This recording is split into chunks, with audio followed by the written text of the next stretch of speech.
ஆய்வு அரங்கம் சமஸ்கிருதத்திற்கு தமிழின் கொடை என்பதான தலைப்பிட்டு இது 3ஆம் ஆய்வரங்கமாக நடக்கிறது. பொதுவாக இது பற்றியான ஆய்வு நிலைகள் நமக்கு விரிவாக தேவைப்படுகிற ஒரு அழுத்தமான காலமும் சூழலுமாக இருக்கிறது. இதற்கு முன்பாக கடந்த 2 மாதத்தில் 2 ஆய்வரங்கங்கள் நடந்து முடிந்திருக்கின்றன. பிப்ரவரி மாதம் 21ஆம் நாள் இதே ஆய்வரங்கத்தினுடைய முதல் அமர்வு நடந்தது. அதில் ஐயா புலவர் செந்தலை கௌதமன் அவர்கள் வாழ்த்துரை வழங்கி சொல்லாய்வறிஞர் அருளியார் அவர்களுடைய விரிவான ஆய்வு பொழிவு நடைபெற்றது. 2வது ஆய்வரங்கம் பாவலரேறு தமிழ் களத்தில் மேடவாக்கத்தில் நம்முடைய உலக தமிழ் பேரமைப்பினுடைய தலைவர் ஐயா பழ நெடுமாறன் அவர்கள் வாழ்த்துரை வழங்க நம்முடைய ஐயா அவர்களுடைய ஆய்வு பொழிவு மிகவும் சிறப்பாக அமைந்தது. அவையெல்லாம் முழு ஆவணமாக குலுக்கையினுடைய வலையொலியில் இருக்கிறது. இந்த நிகழ்வுக்கு பிறகும் இங்கு வந்திருக்கிற தோழர்கள், சான்றோர் பெருமக்கள் அனைவரும் அந்த வலையொலியில் மீண்டும் பார்த்து கொள்ளலாம். அது நிலைப்பாக இருக்கும். ஒரு முறை அந்த ஆய்வு பொழிவை கேட்டு அதை அந்த கேட்ட மட்டிலேயே நம்மளுடைய மனதில் எல்லாவற்றையும் தேக்கிக் கொள்ள இயலாது தான். அதனால் ஒரு முறைக்கு பல முறை கேட்டு அதையெல்லாம் குறிப்பெடுத்து கொள்ள வேண்டிய கடமை நமக்கெல்லாம் உண்டு. அதனால் நீங்கள் எப்பொழுதுமே அந்த குலுக்கையினுடைய வலையொலி பக்கத்தில் போய் அதை எப்பொழுதும் மீண்டும் பார்த்து கொள்ள வேண்டும் என்கிற வேண்டுகையை நான் இதில் வைக்கிறேன். இந்த 6 ஆய்வுரைகளாக நடக்க இருக்கிறது. இன்னும் 3 ஆய்வுரைகள் நடக்க இருக்கிறது. ஒவ்வொரு பகுதியாக சென்னை முழுக்கவே இதை அடுத்த அமர்வு வட சென்னையில், அதுபோல் மாறி மாறி இடங்களில் வைக்கலாம் அப்படிங்கிற ஒரு திட்டம். இது பற்றியான ஆர்வமுடையவர்கள், அக்கறை உடையவர்கள் எல்லாம் தவறாமல் ஒரு பொழிவையாவது கேட்க வேண்டும் என்பதற்காகத்தான் இடம் மாற்றி பல இடங்கள்லையும் வைக்கிறோம்.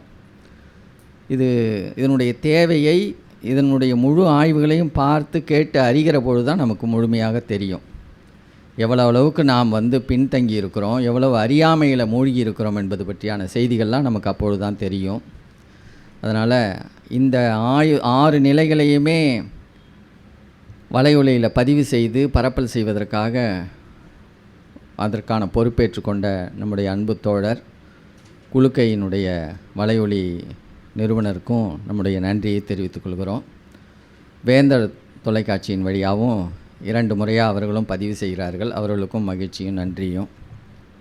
பொதுவாக இந்த சமஸ்கிருதம் அது பற்றியான செய்தி, அது என்ன நம்ம பெரிய அளவில் பாதித்து விடும், எவ்வளோ அளவுக்கு நமக்கு அழுத்தம் கொடுத்து நம்மளுடைய தமிழை அழித்து விடுமா என்பது பற்றியெல்லாம் நமக்கு தெரியாமல் நாம் மயங்கி போய் கிடக்கிறோம். குறிப்பாக நம்முடைய வாழ்க்கை நடைமுறைகளில் நம்முடைய பெயர்கள்லேயே பெரும்பாலானவர்கள் பெயர் நல்ல தமிழ் பெயர்கள் இல்லை. தமிழ் பெயர் தானா என்கிற மயக்கம் கூட நமக்கு உண்டு. தமிழ் பெயராக சூட்டி கொள்ளல. 100க்கு 90 விழுக்காட்டினர் வடமொழி கலந்த, சமஸ்கிருதம் கலந்த கலப்பு மொழியில் தான் பெயர் வைத்திருக்கிறோம். ஏன் அதை வைக்க வேண்டும் என்கிற மறுப்புணர்வும் நம்மிடம் வரவில்லை. அண்மையில் புத்தக சந்தையில் விஸ்வ இந்து பரிஷத்தினுடைய புத்தக கடைக்கு போய் சில புத்தகங்களை பார்த்து வாங்கணும்னு எண்ணிகிட்டு இருந்தப்போ ஒரு சின்ன வெளியீடு, மிகச்சிறிய வெளியீடு தான், ஒரு 16 பக்கம்தான். சமஸ்கிருதம்னு அதுக்கு பேர். 2025ஆம் ஆண்டு, கடந்த ஆண்டு தான் இதை வெளியிட்டிருக்கிறாங்க. அதை சுப்புங்கிற பெயரில் ஒருவர் எழுதியிருக்கிறார். அவர் நிறைய செய்திகள் சொல்லி வருகிறார். அதையும் நான் 1-2 சொல்ல வேண்டும். அதில் குறிப்பாக தமிழ்நாட்டில் இருக்கக்கூடிய தலைவர்கள், அறிஞர்கள், நமக்கெல்லாம் மிகவும் அறிமுகமாகி இருக்கிறவர்கள் பெயர்களே தமிழ் இல்லையே, நீங்கள் எப்படி சமஸ்கிருதத்தை நீங்கள் எதிர்ப்பீங்க? சமஸ்கிருதம் இந்த மக்களுடைய வாழ்வியலோடு கலந்திருக்கிறது. எல்லா பெயர்களும் நாம் யாரையெல்லாம் அறிந்து வைத்திருக்கிறோமோ அத்தனை, அதாவது தலைவர்கள் என்கிற பெயரில், அறிஞர்கள் என்கிற பெயரில், கட்சிகளின் தலைவர்களாக இருப்பவர்கள், இவர்கள் அனைவருடைய பெயருமே சமஸ்கிருதமாக இருக்கிறதேன்னு அவங்க ஒரு பட்டியல் கொடுத்துருக்குறாங்க. அந்த பட்டியலை படிக்கும் பொழுது நம்ம எவ்வளோ அளவுக்கு அது போன்றதான பெயர்களை நம்முடைய தமிழ் வழக்குக்குள்ளார கொண்டு வந்து திணித்தவர்கள் அவர்கள். இன்றைக்கு ஒரு மயக்கத்தோடு நம்முடைய பெற்றோர்களும் நம்முடைய குமுக வாழ்க்கை முறையும் அப்படியாக மாறி போயிருக்கிறது. அதில் இத்தனையும் செய்துட்டு இப்படி உறவாடி கொண்டிருக்கிற இந்த சமஸ்கிருதம் இல்லாமல் தமிழ் வழக்கே இல்லாத ஒரு சூழல் இருக்கிற ஒரு சூழலை சுட்டி காட்டி நீங்கள் எப்படி இதை நீங்கள் மறுப்பீங்க அப்படின்னு அவன் கேள்வி எழுப்புறான். அதில் பெயர் சொல்லியிருக்கிறாங்க. ஒரு 50 பெயர் இருக்கும். அதில் முதல் பெயரே மு. கருணாநிதி, தயாநிதி மாறன், கலாநிதி மாறன், டிஆர் பாலு, உதயநிதி, சுப்புலட்சுமி ஜெகதீசன், கேகேஎஸ்ஆர் ராமச்சந்திரன் அப்படின்னு அப்படி அரசியல் தலைவர்கள் பேரெல்லாம் போட்டு எல்லா அரசியல் தலைவர்களும் டிடிவி தினகரன், மதுசூதனன், ஜெயக்குமார், மைத்ரேயன், விசாலாட்சி நெடுஞ்செழியன், மருத்துவர் ராமதாஸ், ஜி.கே. வாசன் இப்படி எல்லாருடைய பேரையும் போட்டுட்டு அதன் பிறகு திரைத்துறையிலையும் ரஜினிகாந்த், கமலஹாசன், விஜய், கார்த்திக், பிரபு, அஜித் இப்படிலாம் வந்துட்டு பாலு மகேந்திரா, பாலச்சந்தர், மணிரத்னம், ஹாரிஸ் ஜெயராஜ், வாலி, பாலகுமாரன், இந்திரா சவுந்தரராஜன், பா. விஜய் இதெல்லாம் தமிழ் பெயர் இல்லையே, வடமொழி சமஸ்கிருத பெயர் தானே. நீங்கள் எதுக்கு இப்படி கலந்து விட்ட மக்களோடு மக்கள் மொழியாக மாறி இருக்கிற இந்த சமஸ்கிருதத்தை நீங்கள் எப்படி எதிர்ப்பீங்க? சமஸ்கிருதமும் தமிழும் நமக்கு அடிப்படையாக தேவையான ஒன்று அப்படின்னு எல்லா அறிஞர்களும் சொல்லியிருக்கிறாங்க அப்படின்னு ஒரு 10-15 அறிஞர்கள் சொன்னதாக இவர்கள் எழுதியிருக்கிறாங்க. அதேமாதிரி ஊர் பெயர்கள் அதையும் அவங்க குறிப்பிடுறாங்க. இத்தனை ஊர்கள் தமிழ்நாட்டில் இருக்குது, இவையெல்லாம் சமஸ்கிருத பெயர்கள். இந்த பெயர்களை இல்லாமல் நீங்கள் இதெல்லாம் மறுக்க போகிறீங்களா? இல்லைன்னு நிறுவ முடியுமா?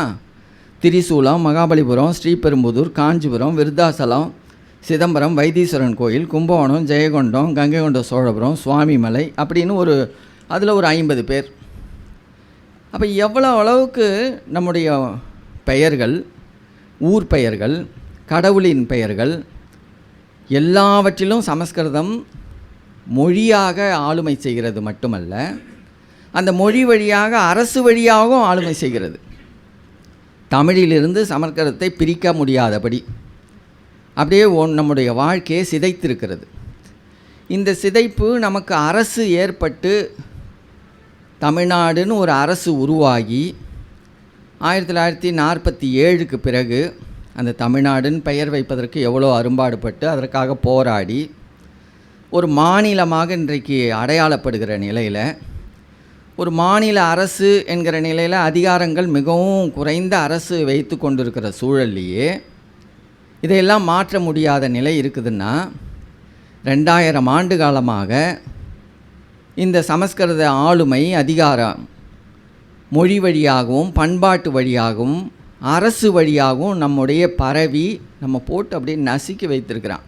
பார்ப்பனியத்திலிருந்து மொழியிலிருந்து விலக்கி வைத்து சிந்திக்க முடியாத அளவு நம் பழந்தமிழ் அரசர்கள், பெரும்பான்மையான அரசர்கள் அந்த ஆரியத்திற்கு சமஸ்கிருதத்திற்கு அடிமைப்பட்டு போனவர்களாக பெயரை மாற்றிக்கொண்டு பிற்கால சோழர்கள் எல்லாமே சமஸ்கிருத பெயர்களோடு தான் இருந்திருக்கிறாங்க. பிற்கால சோழர்கள், பாண்டியர்களாகட்டும், சேரர்களாகட்டும், இவர்கள் எல்லாமே சமஸ்கிருத கலப்போட அப்படி கலந்து நம்முடைய தமிழ் தான் விரவி இருந்தது.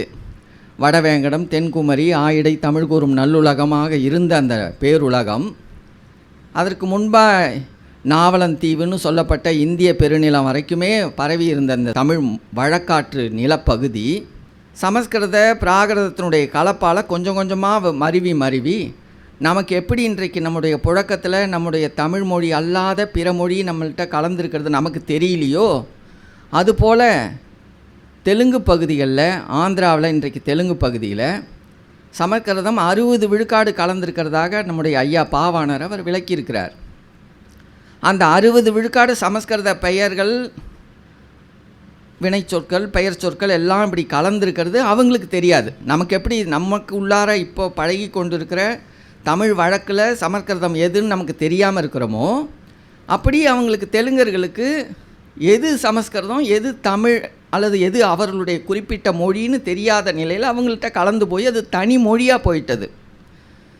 அதே போல் தான் கர்நாடகாவில் கன்னட மொழியில் 50 விழுக்காடு சமஸ்கிருதமும் 50 விழுக்காடு தமிழ் சொல்லும் இருக்குது. கேரளத்தில் மலையாளத்தில் 40 விழுக்காடு சமஸ்கிருதம். இந்த 40 விழுக்காடு சமஸ்கிருதத்தை அதிலேருந்து விலக்கிட்டிங்கன்னா முழுக்க தமிழாக இருக்கும்.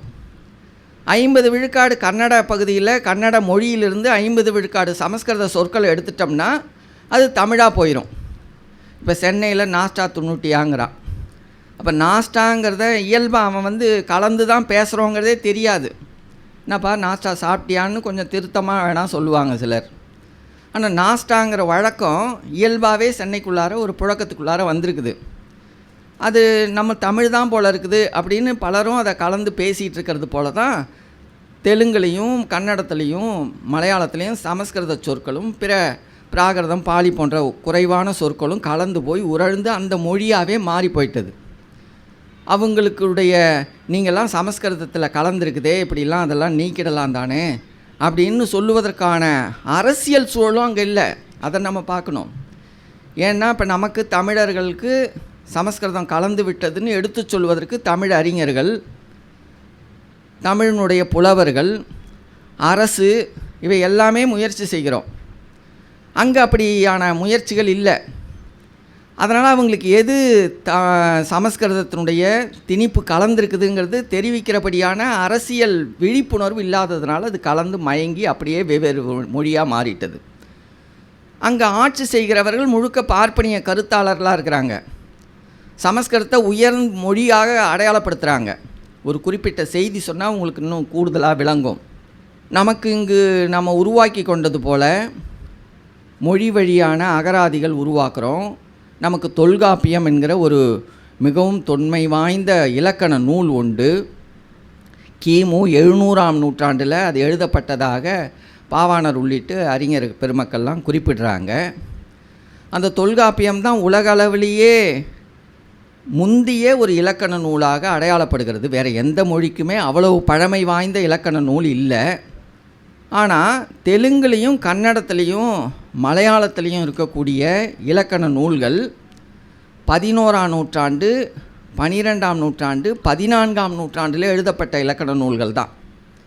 ஒரு வேடிக்கை என்னன்னா, அந்த இலக்கண நூல்கள்லாம் அந்தந்த மொழியில் தானே எழுதணும். தெலுங்கு மொழியில் தான் இலக்கண நூல் எழுதப்பட்டு இருக்கணும். கன்னடத்தில் கன்னட மொழியில் தான் எழுதப்பட்டு இருக்கணும். மலையாளத்தில் மலையாள மொழியில் தானே எழுதப்பட்டு இருக்கணும். ஆனால் இந்த 3 மொழியிலையுமே முதல் இலக்கண நூல் எழுதப்பட்ட மொழி சமஸ்கிருதம். சமஸ்கிருதத்தில் தான் எழுதி அதன் பிறகு அந்தந்த மொழியில் மொழி மாற்றம் செய்தாங்க. அப்படி எழுதுகிற பொழுது அதை எழுதினது யாராக இருக்கிறார்கள் பெரும்பாலும் பார்த்தா, ஒன்று பார்ப்பனர்களாக இருந்திருக்கிறாங்க, இல்லை அதனுடைய சார்புடையவர்களாக இருந்திருக்கிறாங்க. எழுதுகிற அந்த இலக்கணத்தில் அவர்கள் சமஸ்கிருதத்தை அந்த மொழிக்கு மிகவும் இணக்கமான மொழியாக பதிவு செய்திருக்கிறாங்க. சமஸ்கிருதம் இல்லாமல் தெலுங்கு இல்லை, சமஸ்கிருதமும் தெலுங்கும் அவ்வளோ இணக்கம் அப்படின்னு அவர்கள் அந்த கருத்து உருவை அந்த இலக்கண நூல்லையே பதிவு செய்திருக்கிறாங்க.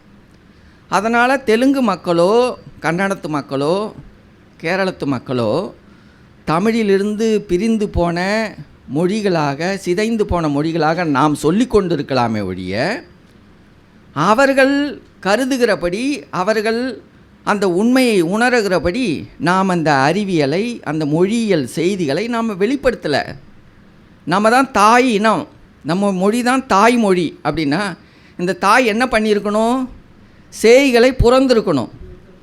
நீங்கள்லாம் நம்மளுடைய மொழியிலிருந்து வளர்ந்தவர்கள், நாம் பகைவர்கள் இல்லை, நாமெல்லாம் இப்படி சிதைந்து போனோம். இந்த சிதைவுக்கான காரணம் இந்த சமஸ்கிருதத்தினுடைய மொழி. இந்த சமஸ்கிருதத்தை மொழியாக பண்பாடாக திணித்தவர்களுடைய அதிகாரத்தன்மை அப்படின்னு நம்ம சொல்லி வளர்ப்பதற்கான தாய்மை உணர்வு நம்ம இல்லாமல் நம்ம புறந்தள்ளின உடனே கேரளத்தில் இருக்கக்கூடிய நம்பூதிரிகள், கர்நாடகாவில் தெலுங்கு ஆந்திர பகுதியில் இருக்கக்கூடிய பார்ப்பனர்கள், இவர்களெல்லாம் தெலுங்கையும் கன்னடத்தையும் மலையாளத்தையும் தனக்கு இணக்கமாக ஆக்கிக்கிட்டு அவன் எவ்வளோ அளவுக்கு இறுக்கப்படுத்தி அவர்களுக்கு உறவினர்களாக மாற்றிக்கொண்டான். நமக்கு மீதான ஒரு பகையை அவர்களுக்குள்ளார உருவாக்கினான். அப்போ நம்மையும் காத்து கொள்ளுகிற அறிவாண்மை நமக்கு இல்லாதது போலவே நம்முடைய சேய் இனங்களையும் காத்து கொள்ளுகிற, அந்த அறிவை பரப்புகிற பொறுப்புணர்ச்சியும் இல்லாமல் நம்முடைய உறவுகளையும் சிதைத்து நமக்குள்ளார அந்த உறவை பகையாக்குகிற கருத்தாடல்கள், கொள்கை, அரசியல்கள் எல்லாம் இன்றைக்கு வலுப்பெற்று வருது. தமிழ்நாட்டையே சீரழித்து கொண்டு இருக்கிறவன் தெலுங்க. காவிரியில் தண்ணி வராததுக்கு இந்த கன்னட இனவெறிய, முல்லை பெரியாறு அணை நீரை இந்த மலையாள வெறியர்கள் தடுக்கிறார்கள். இப்படின்னு நமக்கு ஒரு பகை உணர்ச்சியை உருவாக்கினதெல்லாமே ஆரியத்தினுடைய சூழ்ச்சி. இவர்களுக்குள்ளார பகை உருவாக்கி அவன் வலுப்பட்டுக்கிட்டே வரான். அதனால தான் அவன் என்ன பண்ணுறான்னா, இந்தியா முழுக்க சமஸ்கிருதம் இல்லாமல் எந்த மொழிகளுமே கிடையாது, சமஸ்கிருதம் தான் இந்தியாவினுடைய மொழிகள்னு இந்தியா முழுக்க மட்டுமல்ல உலக அளவில் பரப்பி உலக அளவில் அது கால் ஊன்றி விட்டது. நம்ம தமிழ்நாட்டு அளவில் கூட தமிழினுடைய சிறப்பை, தமிழினுடைய தாய்மை உணர்ச்சியை உலக மொழிகளுக்கெல்லாம் மூத்த மொழி தமிழ் என்பதாக, இந்த திராவிட மொழிகளுக்கே தாய் மொழி, சமஸ்கிருதத்திற்கும் அது ஒரு துணை மொழியாக இருந்திருக்கிறது, மூல மொழியாக இருந்திருக்கிறது என்கிற அறிவை கூட உரத்து சொல்ல முடியாத அடிமைகளாகி போனோம். ஆக நமக்கு யாரையும் இணக்கப்படுத்தி கொண்டு அறிவை பரப்புகிற தமிழ்நாட்டிலேயே நாம் இந்த அளவுக்கு அறிவை பரப்பாததுனால தான் விஜய்க்காக இன்றைக்கி நான் உயிரே விடுவேன், விஜய் வரலன்னா நான் தற்கொலை பண்ணிக்குவேன்னு சொல்லுகிற அளவுக்கு தமிழ் குடிமக்கள் எந்த அளவுக்கு பாழாகி போய் கிடக்கிறார்கள் என்பதுன்னு நம்முடைய அறிவர்கள்ட்ட இருக்கக்கூடிய பெரும் குறை. எவ்வளவு பெரிய அடிமை போக்கு! அப்போ மொழி வழியான, பண்பாட்டு வழியான, அரசியல் வழியான, வரலாற்றியல் வழியான அறிவை நம்ம காத்து கொள்ளல, பரப்பில், நம்ம பிள்ளைகளுக்கு ஊட்டல. கல்விக்கூடங்களெல்லாம் அவர்களுடைய அடிமை கல்விக்கூடங்களாக மாறிப்போனது. கல்வி உரிமையை தமிழ்நாடு இழந்து போயிருக்கிறது. மாநில கல்வி முறை இல்லை, முழுக்க இந்திய ஆட்சியினுடைய கல்வி முறை. நம்மோடு ஒட்டி உறவாடி கொண்டு இருக்கிற புதுச்சேரியில் முழுக்க அவர்களே நேரடியாக ஆட்சி செலுத்தி அவர்களுடைய முழு ஆட்சிக்குள்ளார இருந்து கல்வி எல்லாமே அவர்கள் பறித்து போனாங்க. தமிழே இல்லாமல் கல்விக்கூடங்கள் தமிழ்நாட்டில் சிபிஎஸ்சி, கேந்திரிய வித்யாலயா முழுக்க அவங்களுடைய பாடத்திட்டங்களோடு இயங்கி கொண்டு இருக்குது. எப்படியாவது நம்ம பிள்ளைய சிபிஎஸ்சியில் படிக்க வச்சிடலான்னு நம்முடைய தமிழ் உணர்வாளர்களே கொண்டு போய் சேர்க்குறாங்க. ஆங்கில வழி தான் வழின்னு நினச்சிட்டு இருக்கிறாங்க. இப்போ இதையெல்லாம் உடைத்தெறிய வேண்டிய ஒரு பெரிய கடப்பாடு பொதுமக்கள் நடுவில் இருக்குது. இன்னொரு பக்கம் அறிவாக நம்முடைய பெருந்தமிழ் எவ்வளவு அறிவியல் மொழியாக, இயற்கை மொழியாக இருக்கிறது. சமஸ்கிருதம் என்பது தமிழுக்கு நம்ம ஏற்கனவே சொன்னது போல் தொல்காப்பியம் கிமு 700ஆம் நூற்றாண்டுன்னா இலக்கண நூல். ஒரு இலக்கணம் தோன்றணுன்னா அதுக்கு இலக்கியங்கள் இன்னும் விரிவாக இருந்திருக்கணும். நம்முடைய இலக்கியங்கள் சங்ககால கழக கால இலக்கியங்கள்னு சொல்லுகிற இலக்கியங்கள் எல்லாம் கிபியில் அல்லது கிமு 3ஆம் நூற்றாண்டை சார்ந்தவை என்பதாக நமக்கு இப்போ பதிவு இருக்குது. கிமு 700 தொல்காப்பியம் எழுதப்படுவதற்கு முன்பாக எண்ணற்ற இலக்கிய நூல்கள் இருந்து அழிந்து போயிடுச்சு. இயற்கையாக மட்டும் அழியலை, அழிக்கப்பட்டது, திட்டமிட்டு அழிக்கப்பட்டது பார்ப்பனர்களால், ஆரிய அதிகாரத்தினால. அப்படியாக அழிக்கப்பட்ட அந்த போக்குகள் நடக்கிறதுக்கு முந்தி அதனுடைய தொடர்ச்சியாகத்தான் கிமு 700 தொல்காப்பியம் இலக்கண நூலாக படைக்கப்பட்டது. அதுக்கு பிறகு மிக பிந்திய காலத்தில் தான் பாணினி என்கிற ஒரு இலக்கண நூல்னு அவங்க அடையாளப்படுத்துகிறாங்க சமஸ்கிருதத்தில். அது முந்திய காலம் அசோகனுடைய காலத்தில், மௌரியர்கள் காலத்தில் எழுதப்பட்டதாகவும், அசோகர்களுக்கு முந்தி சந்திரகுப்த மௌரியனுடைய காலத்தில் தான் எழுதப்பட்டது, தொகுக்கப்பட்டதாக அவங்க இட்டுக்கட்டி சொல்லுகிறாங்க. அப்படி எந்த சான்றுகளுமே இல்லை. அது குப்தர்கள் காலத்தில் தான் கிபியில் தான் எழுதப்பட்டதாக சொல்லப்படுகிறது. நம்முடைய கீழடி நாகரிகம் 5000 ஆண்டுகளுக்கு முந்தியதாக அறிவியல் முறைப்படி மெய்ப்பித்திருக்கிறது. எழுத்து வகையெல்லாம் எழுதியிருக்கிறாங்க. கிரேக்கத்தில், எகிப்தில் தமிழர்கள் போய் வணிகம் செய்ய போனவர்கள் அங்கே கல்வெட்டுகளில் பதிச்சுட்டு வந்திருக்கிறாங்க. அதெல்லாம் கிமு காலத்தில். அப்படி எந்த பதிவுகளுமே, எழுத்து பதிவுகள், கல்வெட்டு பதிவுகள் சமஸ்கிருதத்தில் இல்லை. கல்வெட்டுகள் இல்லை, ஓலைச்சுவடிகள் இல்லை, எதுவுமே இல்லை.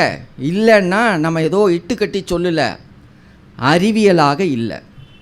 கிபி 150ஆம் ஆண்டுக்கு பிறகு ஒரே ஒரு கல்வெட்டு வட இந்தியாவில் கிடச்சிருக்குது சமஸ்கிருதத்தில்.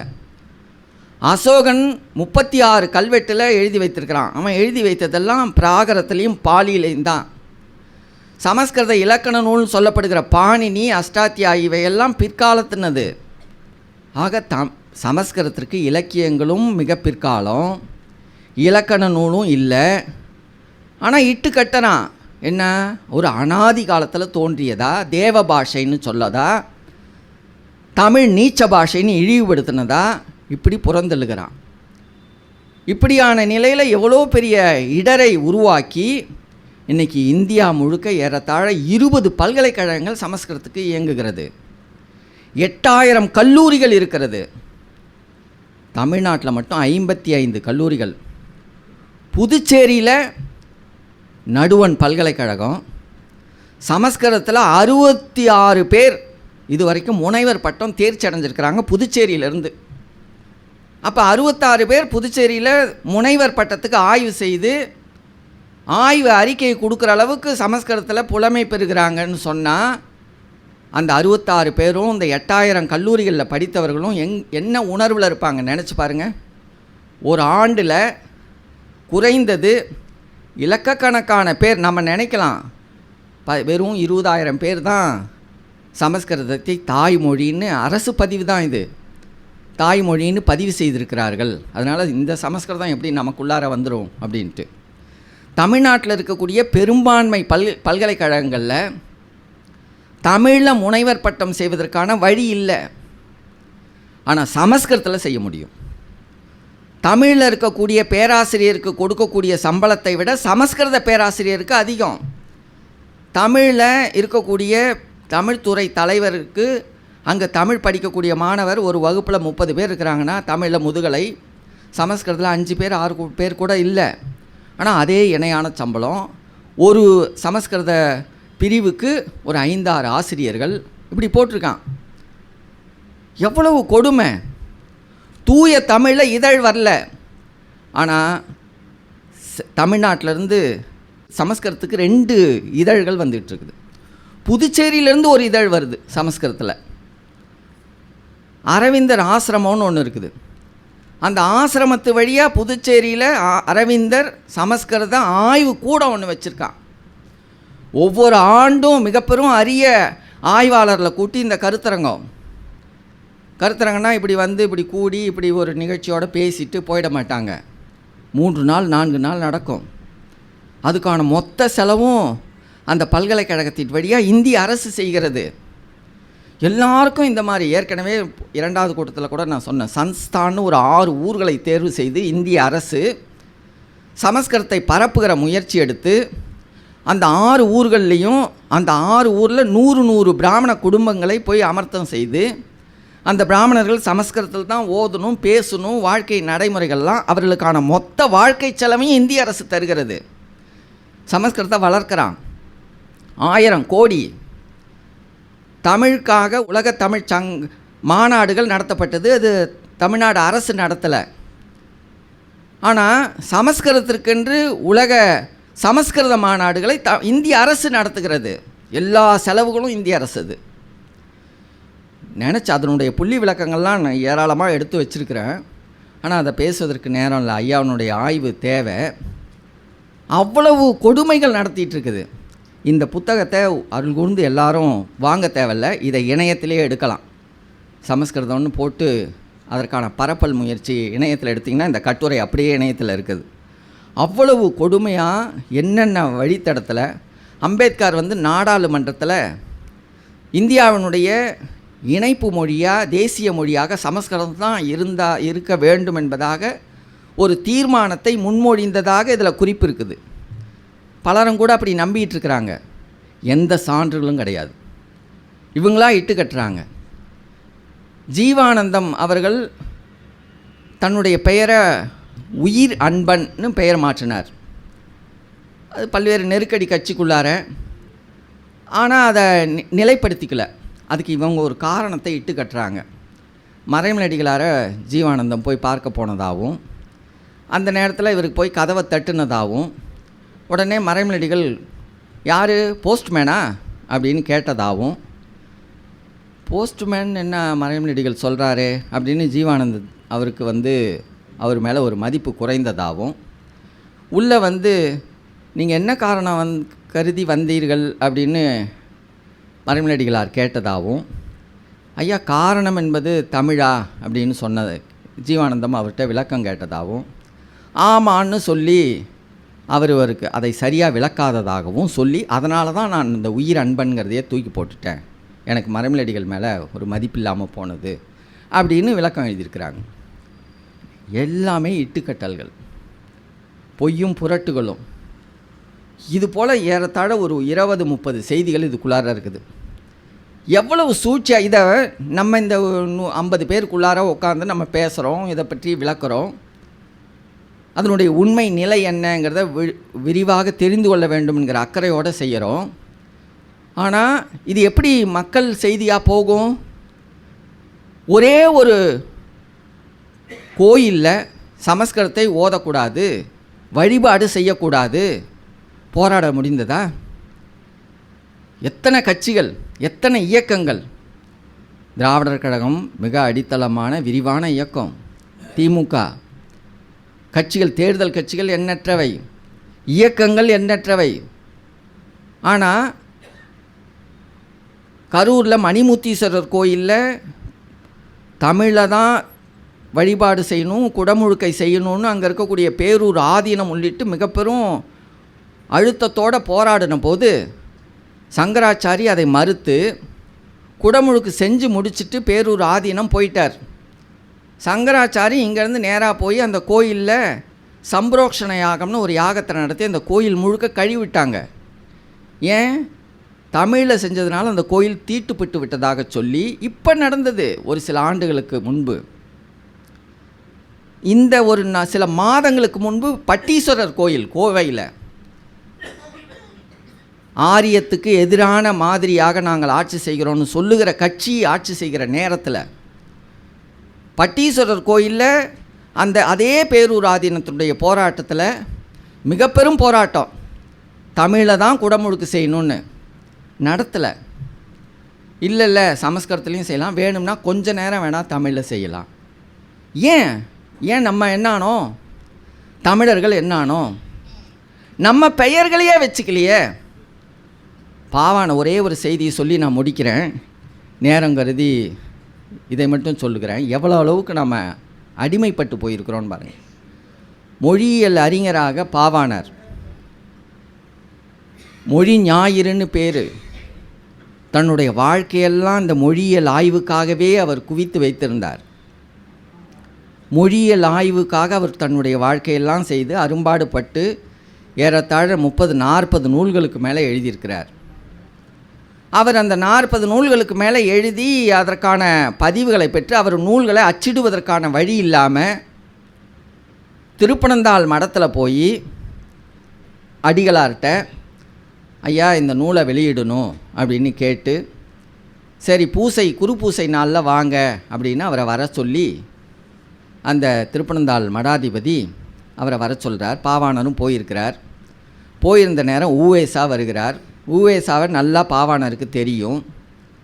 பாவாணருடைய நூல்களை அதெல்லாம் அவர் ஊவேசாவிட்ட ஏற்கனவே கொடுத்துருக்கிறார். ஊவேசாவும் பார்த்துருக்கிறார், படிச்சிருக்கிறார். இவருடைய மொழியியல் ஆய்வு பற்றிலாம் தெரிந்தவர் ஊவேசா. இந்த கருத்தில் பாவாணர் ஊவேசாவை நம்புகிறார், இவரை பற்றியான விளக்கத்தை சொல்லுவார் அப்படின்ட்டு. மடாதிபதி கேட்குறாரு பாவாணர்கிட்ட, இவரை தெரியுமா அப்படின்ட்டு ஊவேசாவை பாவாணர்கிட்ட கேட்குற. நன்றாக தெரியுங்கய்யா, என்னுடைய நூல்கள்லாம் பார்த்துருக்குறேன், கொடுத்துருக்குறேன் அப்படின்னு. உடனே ஊவேசா ஊவே சாமிநாத ஐயர் இல்லை எனக்கு நினைவில்லைங்கிறார். உடனே அங்கேருந்து அகன்றார் மடாதிபதி. பாவாணர் மிக வருத்தமாக அறைக்குள்ளார வருகிறார். அதை பாவாணர் எழுதுகிறாரு, என்னுடைய ஆக்கங்களை ஊவேசா மதிக்காதது கூட எனக்கு பெரிய வருத்தமாக இல்லை. ஆனால் நான் 2 நாளாக இந்த அறையில் காத்திருக்கிறேன். இங்கு என்ன நடக்கிறது என்றால், முதல் பந்தி முழுக்க பிராமணர்களுக்கு, 2வது 3வது பந்தி தான் மற்ற தமிழர்களுக்கு. என்னை வந்து அதுபோல் காக்க வைத்து நமக்கெல்லாம் ஒரு பிந்தி இடத்த கொடுத்து அவர்கள் சாப்பிட்டு விட்ட பிறகான எஞ்சிய உணவை தான் நமக்கு கொடுக்குற அந்த கொடுமையை எண்ணி தான் எனக்கு மிக பெரும் வருத்தம். மடம் தமிழனுடையது, மடத்தில் வழங்குகிற ஆளுமைக்குரியவன் தமிழன். ஆனால் இங்கே ஆரியம்தான் வென்று கொண்டிருக்கிறது, சமஸ்கிருதம் தான் மேலோங்கி இருக்கிறது. இந்த நிலை எப்படி மாறும்? இந்த நிகழ்வு நடந்த நேரம் வந்து அன்றைக்கு திமுக தான் ஆட்சி. திராவிட அரசுகள் ஆளுகிற இந்த சூழல்லையே இப்படி இருக்கிறது என்று சொன்னால் கடந்த காலங்கள்லாம் எப்படிலாம் இருந்திருக்கணும், இன்னும் எதிர்காலங்கள் எப்படி இருக்கும் அப்படின்னு அவர் வருத்தப்பட்டு தமிழர் மதம் நூலில் குறித்திருக்கிறார். கொஞ்சம் எல்லாரும் பார்க்கணும் பாவாணருடைய. அதுபோல் தமிழுக்காகவே அவர் அரும்பாடுபட்டு அவருடைய ஆக்கங்களை எல்லாம் செய்து முடித்து அவர் மறைந்து போனார். நம்முடைய ஐயா சொல்லாய்வறிஞர் அருளியார் அவர்கள் மிக 60 ஆண்டுகளாக முழுக்க இந்த மொழியியல் ஆய்வோடு இணைந்து அதிலேயே ஊறி தமிழுக்கான ஒரு பெருமுயற்சியை ஆரியத்தினுடைய அந்த கொடு முடியை எதிர்த்து அல்லும் பகலுமாக உடைத்து கொண்டிருக்கிறார். அவருடைய ஒரு கண் முழுக்க பார்வை இழந்திருக்கிறது, மறு கண்லேயும் ஒளி குறைவான நிலையில் தான். ஓயாமல் நீங்கள் அவர் வீட்டில் போய் பார்த்தீங்கன்னாலோ அவர் ஆய்வு செய்த அந்த கூடத்துலேயோ போய் பார்த்தீங்கன்னா அப்படியே நூல்களாக இறைந்திருக்கும். திடுமென ஒரு நூலினுடைய ஒரு குறிப்பு இன்னொரு நூலில் இருக்கும், அதை தேடணும். அதை எங்கன்னு நூலை தேடிகிட்டு இருக்க முடியாது, அதனால் விரித்தபடியே இருக்கும். இப்படி அவர் 50 ஆண்டுகளுக்கு மேலாக அதிலேயே ஊறி கடலில் மூழ்கி முத்தெடுக்கிறது போல் ஒவ்வொரு சொல்லாக இந்த சொல் எப்படியாக தமிழர்கள் வழக்கத்தில் இருந்திருக்கும், இந்த வழக்கு சொற்களை எப்படி ஆரியம் திருடி கொண்டு தன்னுடைய சமஸ்கிருதம் தான் மூல மொழி என்பதாக அடையாளப்படுத்தி உலகம் பூரா நம்ப வைத்திருக்கிறான். தமிழை நீச்ச மொழி என்று இழிவுபடுத்தி புறந்தள்ளுகிறான். உலகம் முழுக்க தான் மேலானவன், தன்னுடைய மொழி மேலாண்மைக்குரியது, தன் மொழி வழியாகத்தான் உலகமே பரவி இருக்கிறதாக இட்டு கட்டி ஒரு பொய்யுரைத்து தன்னை அதிகாரப்படுத்தி வைத்திருக்கிறான். தேய்ந்து கொண்டிருக்கிறது தமிழினம் அப்படின்னு அரும்பாடுபட்டு அதை மீட்கிற ஒரு பெரும் முயற்சியில் இருந்து கொண்டிருக்கிறார். அந்த அறிவை நாம் பெற்றாக வேண்டும், பரப்புணர்களாக மாறியாக வேண்டும். தமிழ் இளைஞர்கள்ட்ட, தமிழ் தலைமுறையினர்கள்ட்ட இந்த செய்திகளை நாம் கொண்டு போகலன்னா, மொழி வழியான இந்த செய்திகளை, இன வழியான உரிமை மீட்பு செய்திகளை, அரசியல் வழியான உரிமை போராட்ட கருத்துக்களை கொண்டு போகலன்னா எதிர்கால தலைமுறைகள் வீழ்ந்து போகும். தமிழ் இனம் அழிந்து போகிற ஒரு பெரும் சூழல் உருவாகி கொண்டு இருக்கிறது. அறிவுக்கான பெருமுயற்சிகள்லாம் உடை தெரிகிறபடி இது வந்தவர்களெல்லாம் நம்ம மேலே ஏறி மதிக்கிறான்னா ஆரியத்தினுடைய சார்போட பிராமண கடப்பாறையை கொண்டு எல்லாவற்றையும் இடித்து எரிவோன்னு சொல்லுகிற ஒரு இழிவான அரசியல் சூழல். இப்போ புதிதாக வந்திருக்கிற நடிகனுடைய போக்குகள் இதெல்லாம் எண்ணி கலங்குகிறபடியான சூழலில் இந்த அறிவை பரப்புகிற ஒரு பெரும் முயற்சியும் நம்மை சார்ந்தது. ஒவ்வொரு ஆய்வு நிகழ்வுகளுக்கும் நேரடியாக வரவில்லை என்று சொன்னாலும் ஏற்கனவே சொன்னது போல் நம் குழுக்கையினுடைய வலையொலியில் நீங்கள் பார்த்தாக வேண்டும்.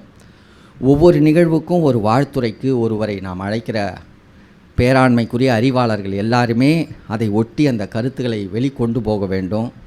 உலகம் முழுக்க இந்த அறிவு பரப்பப்பட வேண்டும்.